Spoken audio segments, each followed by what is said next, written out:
말투 하나 바꿨을 뿐인데 좋은 일들이 쏟아졌다. 같은 말이라도 하는 사람에 따라 결과가 달라진다. 말을 잘하고 못하고의 차이보다는 말투의 차이가 크다. 어떤 사람의 말은 들을수록 상처가 된다.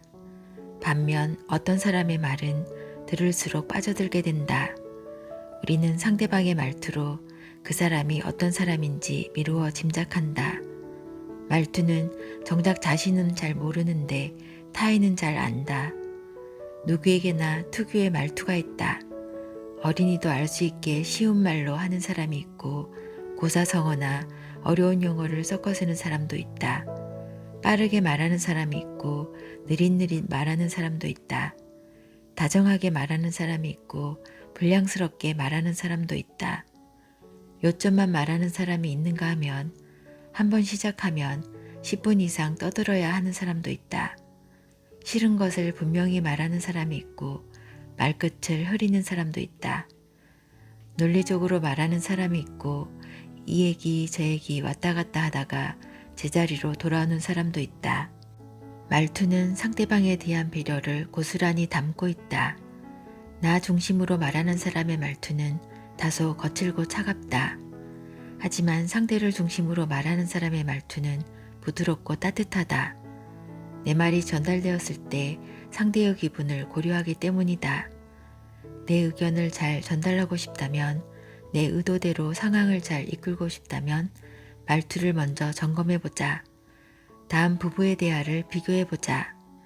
아내, 여보, 저 단독주택 정말 예쁘다.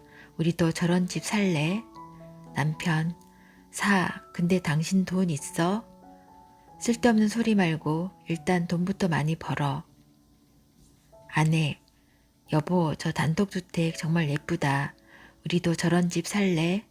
남편, 그래, 우리도 나중에 꼭 저런 집에서 살아보자. 아내, 그래, 열심히 일해서 돈부터 벌어야겠다. 남편, 힘내자 우리. 똑같은 말이라도 어떻게 하느냐에 따라 느낌이 다르다. 어떤 사람은 좋은 말투로 상대방의 기분을 좋게 한다. 반면 어떤 사람은 말 한마디로 그동안의 점수를 다 깎아내린다. 위 사례에서 아내는 남편과 공감대를 형성하고 싶었을 것이다. 하지만 남편의 말투에 따라 대화가 이르는 종착점은 달라졌다. 첫 번째 대화는 아내가 더 이상 말하고 싶지 않을 것이다. 희망이 없는 채로 끝나버렸다. 하지만 두 번째 대화는 함께 열심히 일해야 할 공동의 목표가 생겼다. 새로운 희망이 생겨난 것이다. 워싱턴 대학 심리학자 존 가트맨 교수는 30년 이상 행복한 부부와 이혼하는 부부 3,000쌍 이상을 연구했다. 연구 결과 이 부부들의 대화법에 차이가 있음을 밝혀냈다.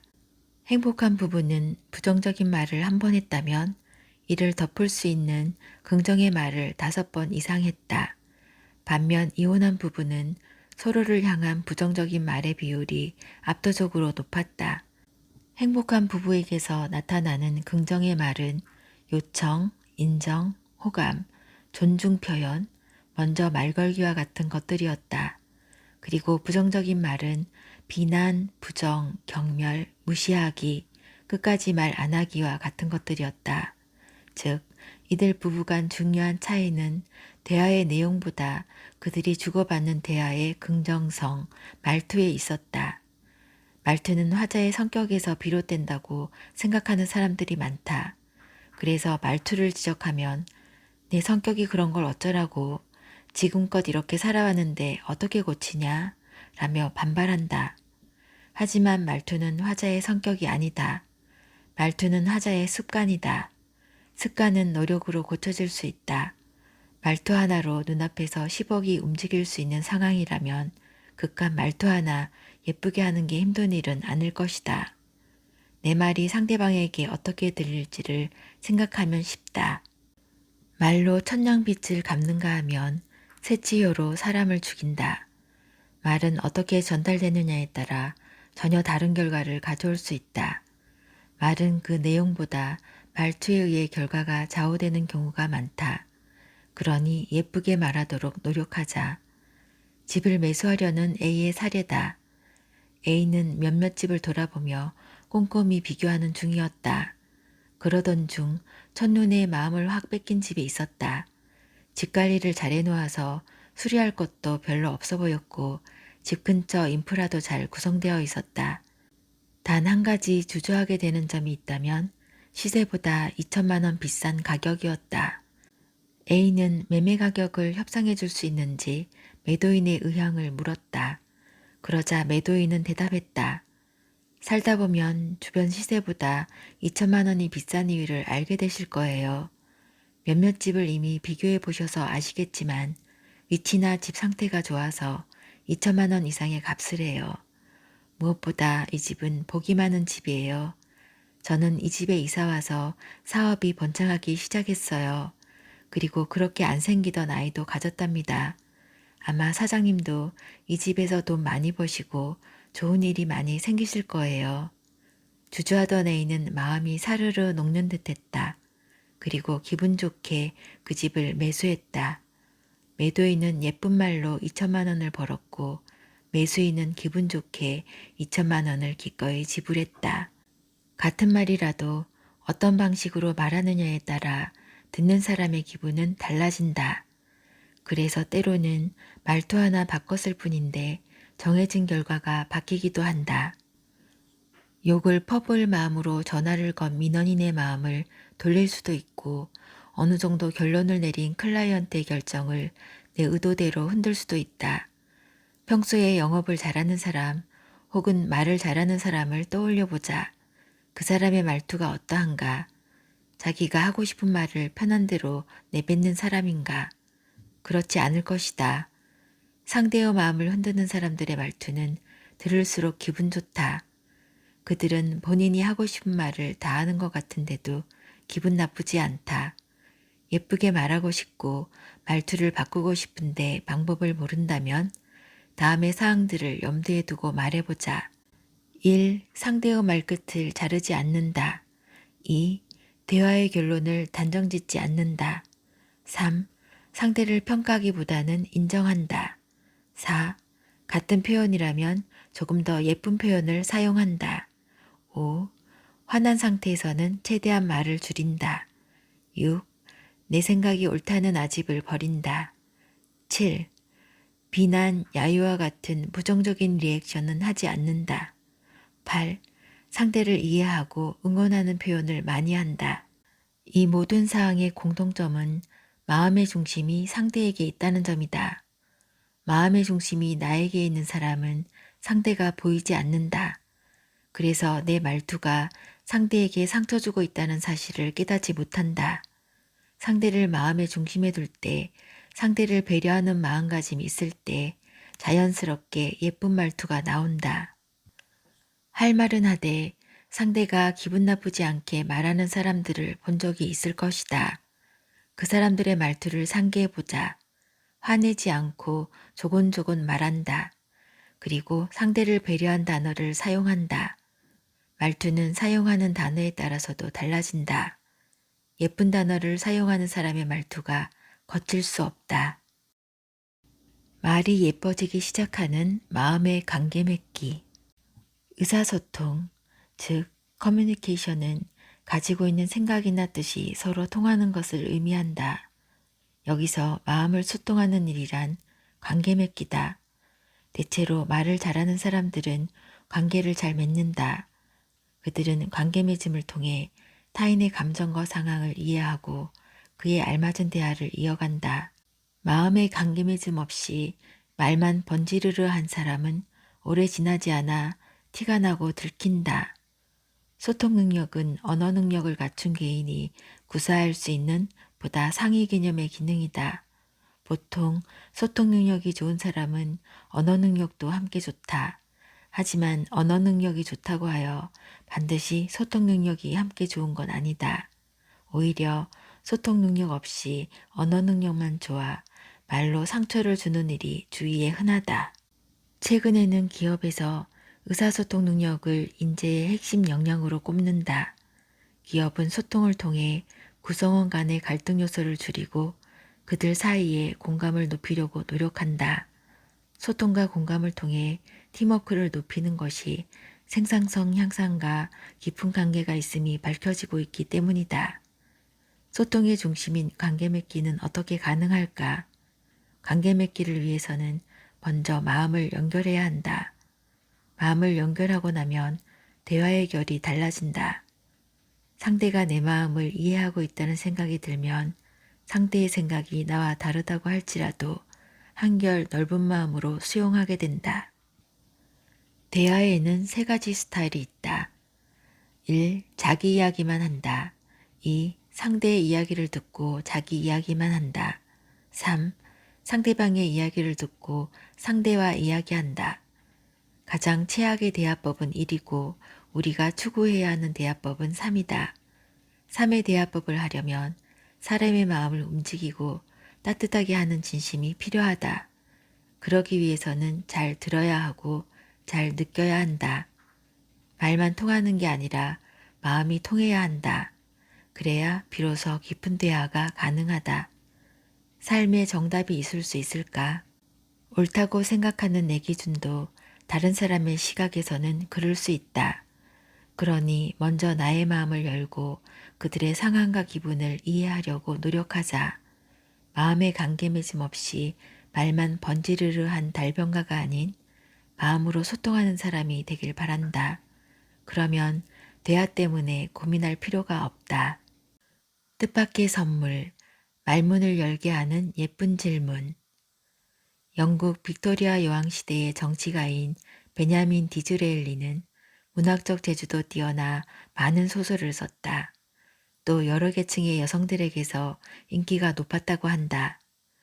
디즈레일리는 단순히 여성들에게 인기가 있었을 뿐만 아니라 그것을 자신의 인생에서 매우 유효적절하게 이용했다.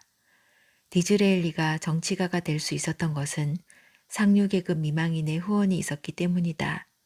또한 빅토리아 여왕의 신임이 두터워서 재상의 지위도 안정적일 수 있었다. 디즈레일리가 말하는 여자를 잘 구슬리는 비결이란 의외로 간단했다. 사람들에게 호감을 느끼게 하는 방법은 간단합니다. 다른 사람의 말을 열심히 듣는 겁니다. 질문은 말하기가 아닌 듣기의 영역이다. 그것도 적극적인 듣기의 한 영역이다. 적절한 질문은 상대의 대화에 흥미를 느끼고 참여하고 있다는 표현이다. 그리고 적절한 질문으로 그 대화를 내가 원하는 방향으로 이끌어갈 수도 있다. 그것을 가능하게 하는 것이 듣기다. 은행원이 고객에게 신용카드를 권유하는 상황이라고 가정해보자. 고객님, 요새 거래 내역을 보니 카드 사용이 많으시네요. 네, 맞아요. 요새는 현금 거래를 잘 하지 않잖아요. 그렇죠. 고객님은 주로 카드를 어디에 쓰시는 것 같아요? 주로 주유할 때랑 마트에서 자주 사용하죠. 아무래도 아이가 있으니 학원비도 쓰고요. 주유, 마트, 학원비 할인에 특화된 카드가 있는데 내용 한번 보여드릴까요? 그런 게 있어요? 한번 보여주세요. 이처럼 질문은 상대방의 생각과 욕구를 정확하게 파악할 수 있게 해준다. 또한 질문을 통해 상대방의 욕구에 부합하는 뾰족한 해답을 제시해 줄 수 있다. 하지만 질문도 예의 바르게 해야 한다. 내 마음만 앞서서 상대방에게 거부감을 줘서는 안 된다. 위의 대화에서 만약 은행원이 고객님 카드 좋은 거 하나 소개해 드릴까요? 라고 무작정 의도가 보이게 질문했다면 어땠을까? 질문은 그 내용도 중요하지만 질문하는 태도 또한 매우 중요하다. 질문할 때 기억해야 할 첫 번째 공식은 무엇이지만 무엇인가요? 라는 질문 구조다. 이 구조를 따르면 예의 바르게 질문할 수 있다. 아이유의 집콕 시그널에서 아이유가 자신의 노래 17곡을 작사한 김이나에게 질문한다. 이런 질문 너무 어렵지만 17곡 중에서 가장 좋은 한 구절을 꼽는다면요? 너무 어렵지만이라는 전제에서 상대를 배려함이 느껴진다. 한 곡 한 곡 주옥 같은 곡이기에 쉽게 답변하기 힘들 것 같다는 존중의 마음이 예쁘다. 그렇기에 답변하는 사람도 상대적으로 기분 좋게 대답할 수 있다. 이날 작사가 김이나는 그 어떤 곡을 꼽더라도 탑 중에 탑을 고른 느낌을 받았을 것이다. 질문할 때 기억해야 할 두 번째 공식은 활짝 열린 질문이 아닌 반쯤 열린 질문을 해야 한다는 것이다. 예를 들면 다음과 같다. 활짝 열린 질문. 요즘 사업은 잘 되십니까? 반쯤 열린 질문. 작년 이맘때와 비교했을 때 올해 사업은 좀 어떻습니까? 활짝 열린 질문은 상대가 답변하기에 막연하다. 혹은 너무 당연하고 틀에 박힌 답변이 나올 가능성이 높다. 늘 그렇죠 뭐와 같이 말이다. 하지만 반쯤 열린 질문은 상대방이 답변하기 전 깊이 생각해 보게 한다. 작년에는 어땠지? 그럼 올해와 비교해 봤을 때 나의 현재 상황은 어떻지? 라고 말이다. 우리는 질문을 통해 상대와의 대화를 적극적으로 이끌어갈 수 있다. 나의 판단으로 상대방의 의도를 지레짐작하는 오류를 범하지 않으려면 적절한 질문은 필수다. 하지만 질문은 상대의 세계에 발을 들여놓는 침범의 행위다. 그렇기에 질문은 정중하고 조심스러워야 한다. 그 조심스러움이 상대에게 느껴지면 성공이다. 그래야 상대의 마음속으로 제대로 들어갈 수 있다. 예의 바르고 현명한 질문으로 대화의 주도권을 가질 수 있음을 명심하자. 김영하 저자의 그 사람은 말을 참 예쁘게 하더라 읽어드렸습니다. 저자는 영어 교육과 학원 관리, 학부모 상담 전문가입니다. 은행 영업점에서 근무한 경험, 그리고 어학원을 운영하며 아이들의 눈높이에 맞는 대화, 학부모들에게 도움이 되는 대화를 나누며 터득한 경험들로 저자 나름의 말하는 요령과 대화의 기술을 터득하게 되었습니다. 말 한마디로 격을 높이고 호감을 얻고 관계가 좋아지는 일들이 참 많습니다. 예쁜 말을 하는 사람의 말투가 거칠 수 없다. 말투 하나 바꿨을 뿐인데 좋은 일들이 쏟아졌다 해서 마지막 문장이었는데요. 저는 이 글귀가 참 마음에 와닿았습니다. 내 감정이나 상황이 조금 불편한 가운데 있을 때라도 좀 더 예쁜 말을 내뱉어 본다면 상황이 좀 더 긍정적인 방향으로 흘러가지 않을까 생각해 봅니다. 딱히 말재주가 없는 사람이라도 조금만 더 예쁜 단어와 말투를 선택하게 된다면 대화가 편해지고 관계가 편해지고 좋은 일들도 함께 따라오지 않을까 생각해 봅니다. 예쁜 말이 불러오는 놀라운 일들을 통해 당신의 가치가 더 드러나고 행복해지는 기분 좋은 일상을 누려보게 되시길 바랍니다. 들어주셔서 감사합니다. 편안한 시간 보내세요.